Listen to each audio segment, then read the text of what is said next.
aos amigos internautas através do nosso canal TVBD. Com muita alegria que estamos nós aqui mais uma vez para a nossa videoaula. E desta feita nós estaremos estudando o tema Lâmpada Arderá Continuamente, da série de estudo Adoração, Santidade e Serviço, os princípios de Deus para a sua igreja em Levítico. Está aqui o nosso manual de estudo e vamos darmos continuidade aos estudos desse glorioso livro chamado Livro de Levítico, que é o livro que está tratando sobre o sacerdócio. E hoje nós vamos ver então o paralelismo entre a lâmpada, ou propriamente dito o candelabro, a igreja, Cristo e o crente. Para isso nós queremos chamar a sua atenção para a leitura do texto bíblico que se encontra no livro de Levítico, capítulo 24, versículos de 1 a 4. Você que tem uma Bíblia aí em sua casa, pode abri-la e dar continuidade na leitura do texto bíblico. Repetindo, Levítico, capítulo 24, versículos de 1 ao verso 4. O nosso texto áureo, texto ouro da lição, conforme alguns chamam, se encontra no Evangelho de João, capítulo 8, versículo de número 12, onde diz: falou-lhe, pois, Jesus outra vez, dizendo: eu sou a luz do mundo. Quem me segue não andará em treva, mas terá a luz da vida. Então, esse versículo, ele está fazendo um paralelismo, uma relação entre o candelabro ou a lâmpada, Jesus, e o crente. O cristão é aquele que serve ao nosso Deus. A verdade prática, que é o tema central do estudo, vai dizer assim: tal como a lâmpada no tabernáculo brilhava continuamente, assim devemos nós resplandecer neste mundo de apostasia, de iniquidade e de trevas. A lâmpada do tabernáculo servia para iluminar, dar brilho ao tabernáculo. E nós, como crentes nos dias atuais, também estamos neste mundo para ser a luz do mundo e darmos o nosso brilho como cristão, como alguém salvo, remido pelo sangue do nosso Senhor e Salvador Jesus Cristo. Então, o objetivo da lição na data de hoje é mostrar a tipologia do candelabro de ouro, que valor que ele tem tipológico para os nossos dias, e saber que Jesus é a luz eterna e perfeita, sem sombra de variação. Também compreender que precisamos manter a luz brilhando continuamente, assim como o candelabro ou a lâmpada do templo, ela mantinha constantemente acesa e brilhando. Nossa luz como crente também precisa manter e dar continuidade a este brilho, né? O livro do Êxodo, capítulo 27, versículo 20, ele vai nos dizer a palavra do Senhor: ordenarás aos filhos de Israel que tragam azeite puro de oliva batido para o candelabro, para que haja lâmpada acesa continuamente. Meus queridos e meus amados, o candelabro, ele ficava dentro do templo que o Senhor mandara Moisés edificar. O primeiro templo, a tenda da congregação, mais tarde o templo em Israel. Aqui nós temos esse paralelismo, né? O candelabro era o símbolo do testemunho do crente diante do mundo, como sal da terra e luz do mundo. Na era sacerdotal, ele estava dizendo que os compromissos sacerdotal estavam sendo cumpridos. Ou seja, o candelabro, a luz que brilhava continuamente, ela estava dando testemunho que o serviço sacerdotal estava sendo executado, feito conforme os preceitos que Deus o havia dado a Moisés. Isso equivale também a nós. Será que essa lâmpada que brilha em nós está dando realmente testemunho que nós estamos cumprindo o nosso dever como cristão? Vejamos na Bíblia Sagrada, nós somos chamados de templo de Deus. Não sabeis vós que sois santuário de Deus e que o Espírito de Deus habita em vós? 1 Coríntios, capítulo 3 e verso 16. Sabemos também que o azeite, ele simboliza o Espírito Santo. Logo, nós somos, então, luz do mundo e temos também o Espírito Santo de Deus. Então, nós somos o templo do Espírito Santo, onde a lâmpada deve permanecer sempre acesa em nossas vidas. A questão quanto ao candelabro de ouro. Não podemos esquecer que dentro do templo está a arca de Deus, sendo a luz que iluminava o templo. Se ela se apagar, a arca de Deus, que representa a glória, se perde. A glória de Deus em nossa vida só aparece se o candelabro do Espírito Santo estiver aceso em nossas vidas. Caso contrário, se essa luz representada pelo candelabro de Deus em nossa vida, através da sua palavra, não vier brilhar, a glória de Deus, ela não vai aparecer em nós. Então, o candelabro do Espírito Santo precisa estar aceso constantemente em nossa vida. Interessante que, quando Deus mandou fazer o candelabro, Deus deu algumas orientações a Moisés. Então, no tabernáculo, Deus orientou a Moisés, numa visão, a fazer, para ser usado no tabernáculo, um candelabro, ou do hebraico menorá e do grego liknia, de ouro, de obra batida a martelo, junto com suas lâmpadas e utensílios, deveria pesar 1 talento. Livro do Êxodo, capítulo 25, versículo 31, 39, 40, também capítulo 37, verso 17, 24, número 8, verso 4, e também Hebreus 9, e verso 10. Nós temos algumas referências que vai estar falando sobre o candelabro. Isso equivale aproximadamente aí 1 talento, daria em torno hoje de 34 quilos, ou 35 ou 40 quilos, conforme a nossa lição. Vamos ver quanto vale isso em moeda atual. Veja que ele era algo especial e de muito valor.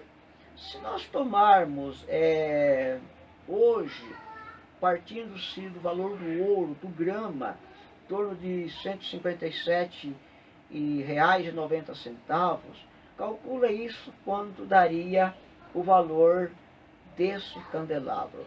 Então, logo, querido, ele era uma peça de grande valor, tanto espiritual como também de valor material. E o ouro é o símbolo da realeza. Então, o candelabro, ele marca isso para nós como a realeza divina presente no templo, através da luz, através dessa luminária chamada lâmpada, que ficava anexa ao candelabro. Então, ele tinha também uma forma simétrica e harmônica, né? Tinha uma posição simétrica, ou seja, todas as lâmpadas estavam alinhadas em uma mesma altura e linha. Caso contrário, se esse alinhamento fosse diferente, a altura fosse diferente, ela não iluminava o ambiente do templo, porque se uma ficasse oposta à outra, mais de cima ou mais de baixo, ela produzia sombra, o que seria prejudicado à iluminação do templo. Assim como o templo do Espírito Santo, a nossa vida também precisa estar em harmonia com Deus, com o templo sagrado e especialmente com Deus. Caso contrário, não seremos luz do mundo. O Espírito Santo, ele precisa ocupar o centro da nossa vida. E para isso a nossa vida precisa estar alinhada com Deus, né? Porque nós somos o candelabro, a luz que brilha no mundo. Então, o Espírito Santo, ele só vai ocupar esse lugar de primazia na nossa vida se a nossa vida com a lâmpada também estiver alinhada, em harmonia, em uma forma simétrica para com Deus, né? Mateus capítulo 5, verso de número 16, diz: assim resplandeça a vossa luz diante dos homens, para que vejam as boas obras e glorifiquem o vosso Pai que está no céu. Então são as nossas obras que glorificam a Deus. Mas para isso, assim resplandeça a vossa luz diante dos homens, para que vejam as vossas boas obras e glorifiquem a Deus. Então, se não tivermos de uma forma simétrica, harmoniosa e dando esse brilho glorioso, as nossas obras não vão aparecer diante dos homens. Então, a luz do candelabro, né? O azeite que iluminava, ou seja, o azeite que era colocado nessas lâmpadas, ele teria que ser o azeite batido, da oliveira batida. Ela não podia ser moído, porque o azeite da oliveira moída, ele perdia o seu valor, ele era inferior ao azeite batido.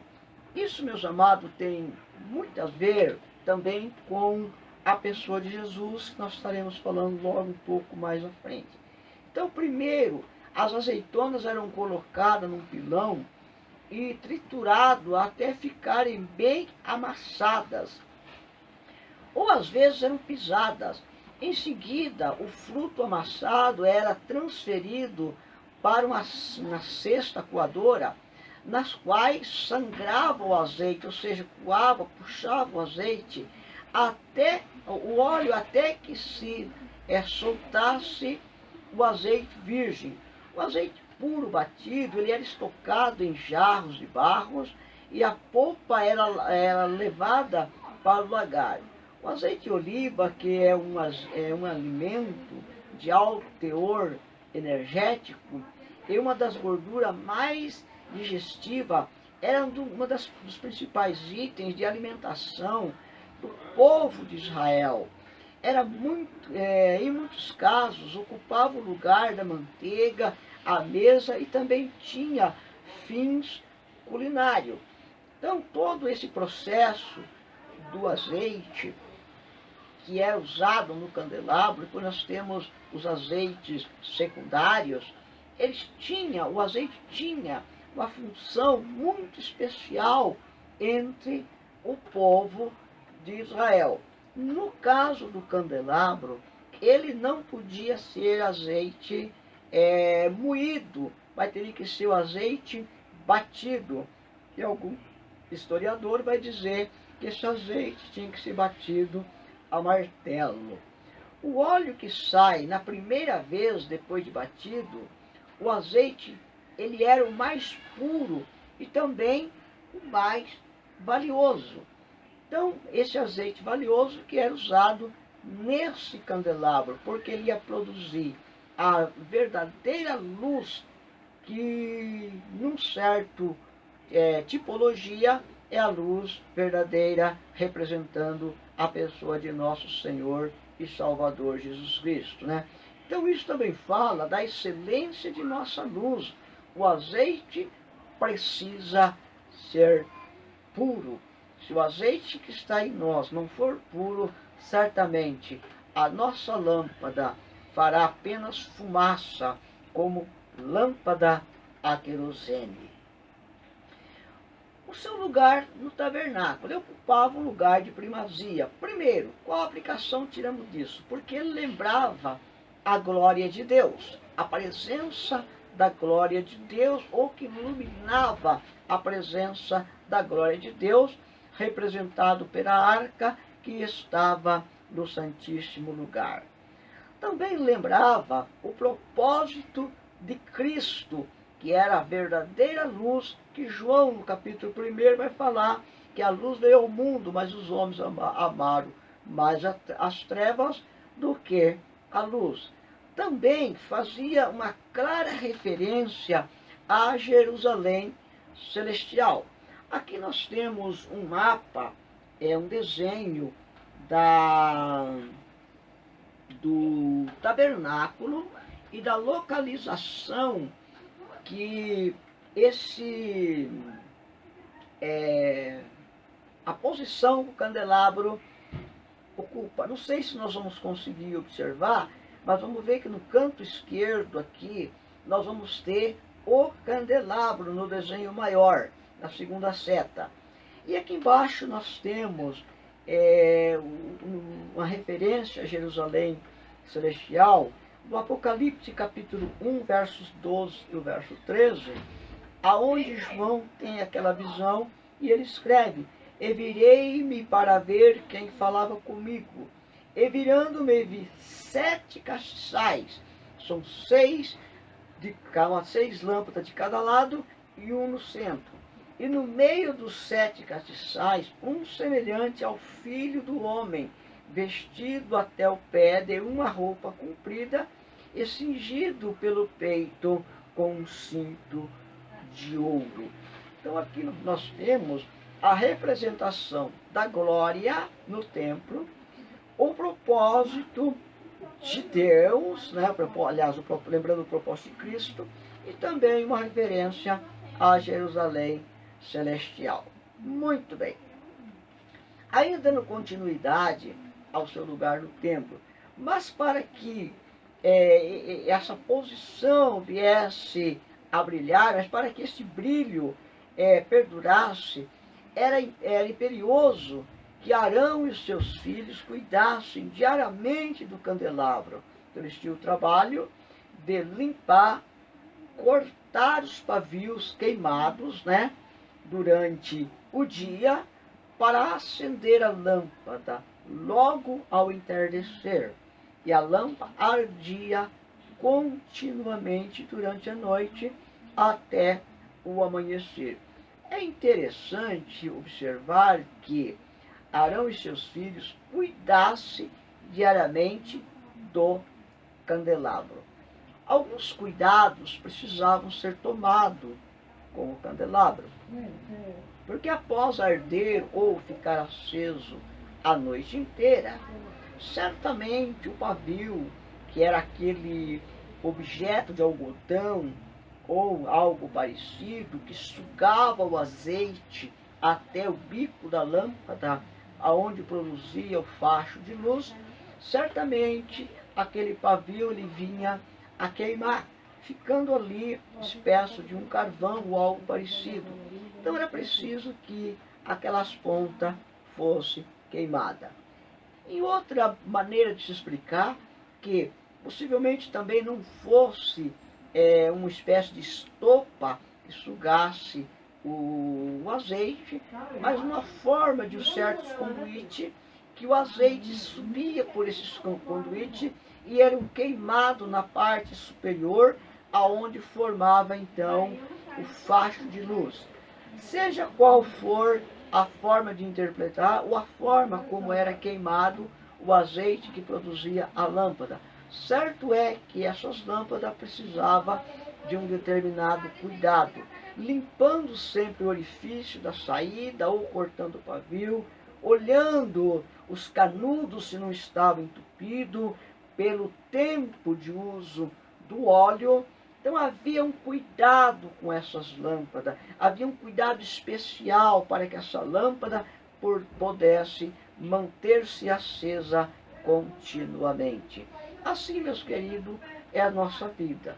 De vez em quando nós precisamos também limpar o conduíte que conduz essas lâmpadas em nossa vida, o nosso ser diário, o nosso viver, como diz o texto que já lemos anterior, que para que a nossa luz possa brilhar, nossas obras possam ser vistas. Caso contrário, se esses pavios, esses conduítes estiverem entupidos, a nossa luz não vai brilhar. A luz do dia, durante a luz do dia, então, eles limpavam, né? Provendo de novo um novo azeite. Enquanto a noite chegava, ele já estava pronto a reluzir novamente. Assim devemos nós agir em relação ao mundo. Só viremos a reluzir se nos dermos a leitura da Bíblia Sagrada, a oração e ao jejum, que são os elementos químicos que limpam a lâmpada, emboscada muitas das vezes pelas coisas desta vida. Os carvãozinhos, os resíduos que vão tampando o conduíte, eles poderão ser limpos. Essa manutenção espiritual, aleluia, possa ser feita, meus queridos e amados irmãos, com a leitura sagrada da Bíblia, a oração e o jejum. Êxodo capítulo 30, verso 7 e o verso 8, a leitura bíblica vai dizer: e Arão sobre ele queimará o incenso das especiarias, cada manhã, quando puser em ordem as lâmpadas, e queimará e acenderá Arão as lâmpadas à tarde, e o queimará. Este será o incenso contínuo perante o Senhor, pela vossa geração. Veja que quando nós falamos sobre esse óleo que não poderia ser moído, mas sim batido, por quê, querido? Porque o texto aqui vai dizer que será incenso contínuo perante o Senhor pelas vossas geração. E o incenso, geralmente, ele produzia um cheiro aromático. E a Bíblia vai dizer que nós temos o bom cheiro de Cristo através dessa lâmpada que arde continuamente em nossas vidas. Então, o sacerdote, ele deveria fazer o quê? Administrar as lâmpadas.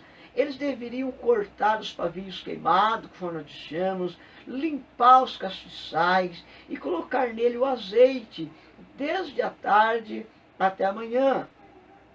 Então era o trabalho dos ministros do Evangelho. Eles devem apresentar esta palavra de vida, não acender novas lâmpadas, mas as mesmas, mas expor e pregar a palavra, tornando a sua luz mais clara e abrangente. Esta era a maneira usual de manter as lâmpadas acesas, conforme o comentário da nossa lição, o comentário bíblico do Antigo Testamento. Jesus, ele é a luz eterna e perfeita. Jesus, ele é a luz do mundo, representando pelo candelabro. Então, o candelabro simboliza Jesus Cristo, a sua igreja e cada um de nós. O azeite, que é símbolo do Espírito Santo, sabemos que era extraído do fruto da oliveira, a azeitona, que eram exprimidos para que produzisse o azeite. Isso está falando de Cristo, que passou por esse processo para podermos ter nele o azeite puro. Juntamente com Cristo, seremos também a luz do mundo.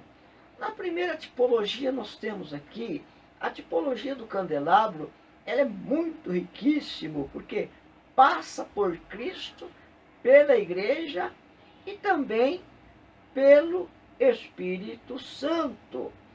Salmos de número 119 e versículo de número 105 diz: lâmpada para os meus pés é a tua palavra, e luz para o meu caminho. Então nós temos aqui essa tipologia.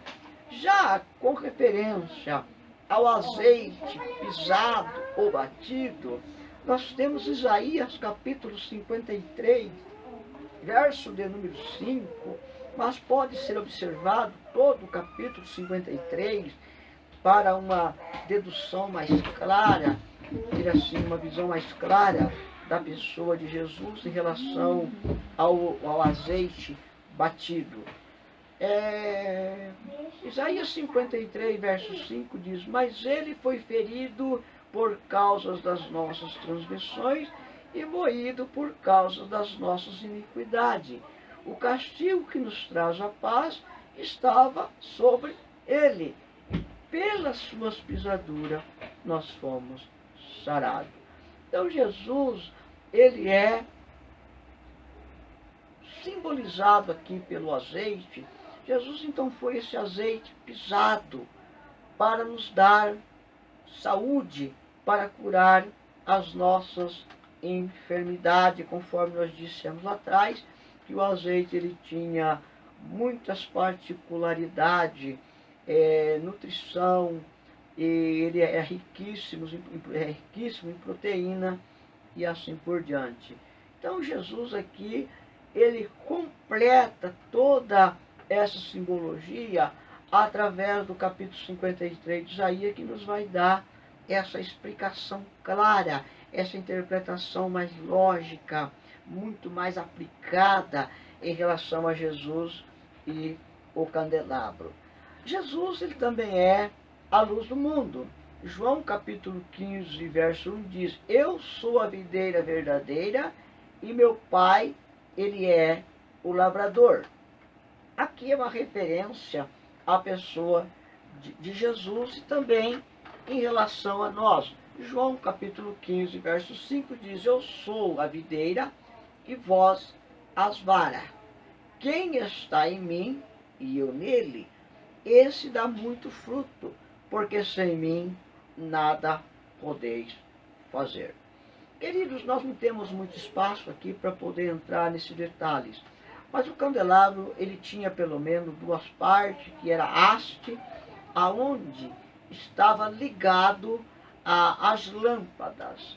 Se Jesus, ele é a oliveira verdadeira, aqui nós temos a haste, a base pelo qual se fixa as lâmpadas.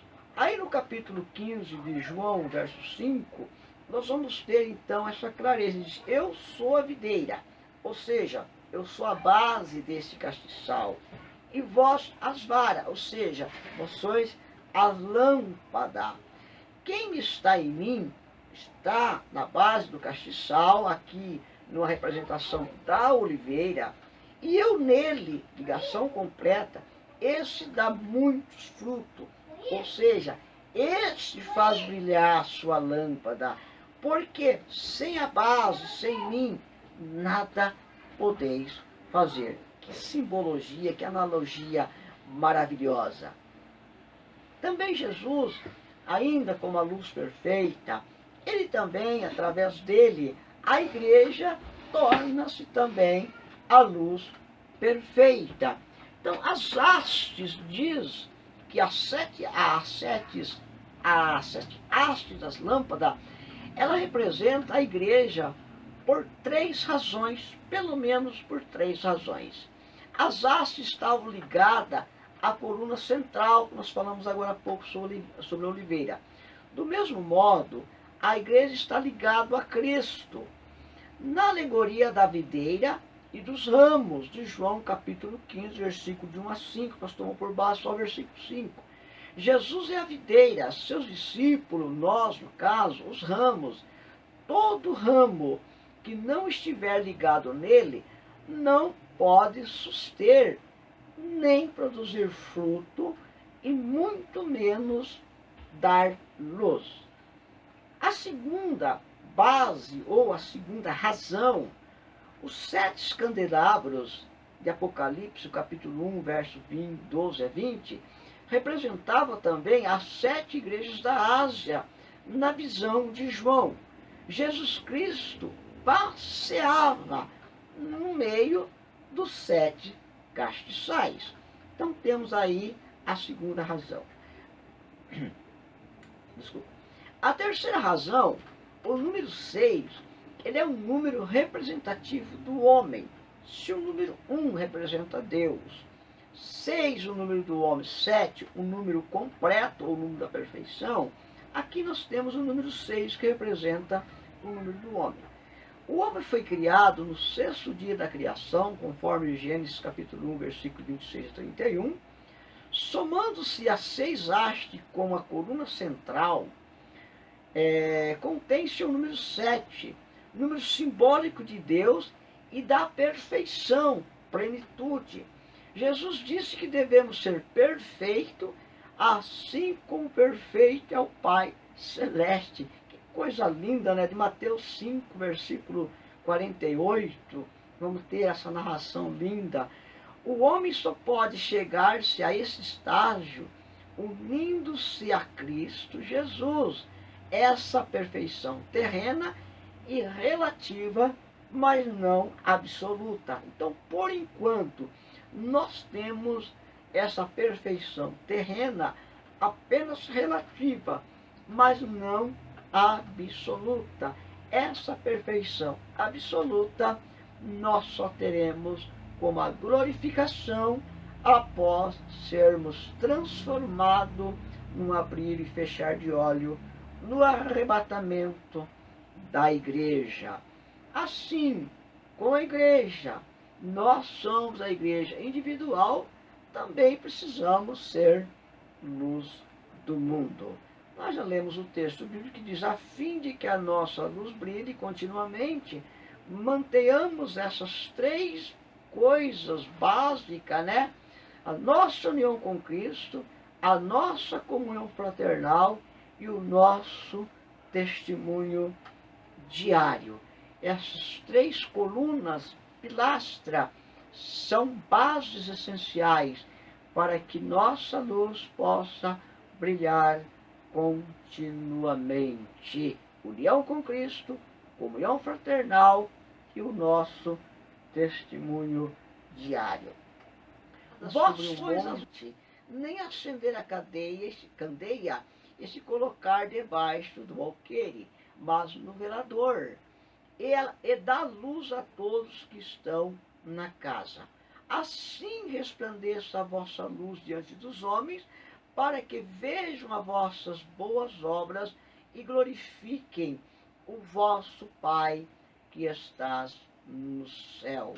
Mateus capítulo 5, versículos 14 e o verso 16. Então, meus queridos e amados irmãos, para nós mantermos a nossa luz brilhando continuamente, nós precisamos desses três elementos, pelo menos dessas 3 bases que nós vamos citar: a nossa união com Cristo, a nossa comunhão fraternal e o nosso testemunho diário. Por que a nossa união com Cristo? A Bíblia diz que se alguém está em Cristo, se nós estamos em Cristo, nova criatura somos. As coisas velhas se passaram e toda se fez novo. A nossa comunhão fraternal. A Bíblia diz que nós devemos amar uns aos outros, assim como Cristo nos amou e a si mesmo se entregou. Essa deve ser a nossa comunhão fraternal. Amar uns aos outros. Porque a luz do candelabro que estava no templo, ela tinha também uma função fraternal. Alumiar, dar luz a todos quanto entravam no lugar santo do templo, no pátio do templo, no interior do templo, para adorar a Deus. Ali recebiam à noite a iluminação dessa lâmpada que ardia continuamente, que também tem a função da nossa comunhão fraternal com Cristo. Segundo, o nosso testemunho diário. O templo, se faltasse o candelabro, certamente era tudo escuro, porque não tinham na época, como temos hoje, a fonte de energia elétrica para que pudesse ligar a qualquer momento ao toque de um interruptor de energia. A lâmpada, ela era acesa ao entardecer e apagada ao amanhecer. Mas como sabemos disso? Nós podemos pegar por base quando Deus falou ao jovem Samuel. A Bíblia diz que antes que a lâmpada do templo se apagasse. Então Deus falou com Samuel bem de manhãzinha, antes do nascer do sol, antes que o azeite das lâmpadas se apagassem e o templo, o tabernáculo ficasse na escuridão. Deus falou com Samuel pela manhã. Então nós temos aí pelo menos uma referência que a lâmpada era acesa ao entardecer e recolhida logo ao amanhecer para as limpezas, a devida manutenção, e acesa novamente à tarde para dar continuidade ao seu serviço, para dar continuidade ao benefício que ela trazia ao templo. E nós também temos alguns benefícios conforme nós já citamos, por sermos a luz do mundo. Não pode acender uma luz e colocar debaixo, no inferior, mas sempre se acende uma lâmpada. Nós que já tivemos o privilégio de morar em região que não tinha luz elétrica, quando se chegava à tarde, aquelas lamparinas a querosene ou mesmo a óleo, elas eram acesas e colocadas no lugar mais alto para que pudesse iluminar toda a casa. Uma referência a nós como crente. Nós estamos sempre, como uso dizer, no andar de cima. E a tendência de quem está embaixo é olhar para quem está em cima. E se a lâmpada, ela está em cima, obviamente que ela vai brilhar, ela vai ser vista. Isto relaciona com o nosso testemunho diante dos homens. Mas, infelizmente, na atual situação que o mundo passa, muitos não têm deixado a sua lâmpada brilhar. O seu testemunho diário tem sido ofuscado. Então está na hora de você, como sacerdote do seu próprio corpo, porque a Bíblia diz que nós somos templo do Espírito Santo. Se somos templo do Espírito Santo, logo cabe a mim e a você administrar a manutenção dessa lâmpada da luz de Cristo que brilhe em nossas vidas. E não deixar que as coisas do mundo, que a luta do dia a dia, as oferendas de Satanás, venham ofuscar o brilho dessa lâmpada celeste que o mundo precisa estar em escassez. Que Deus possa nos dar graça e força para que continuamos a brilhar a nossa luz diante dos homens. Meus queridos e amados, por hoje ficamos por aqui e até o nosso próximo encontro, se Deus assim nos permitir, em Cristo Jesus. Tenha todos uma boa aula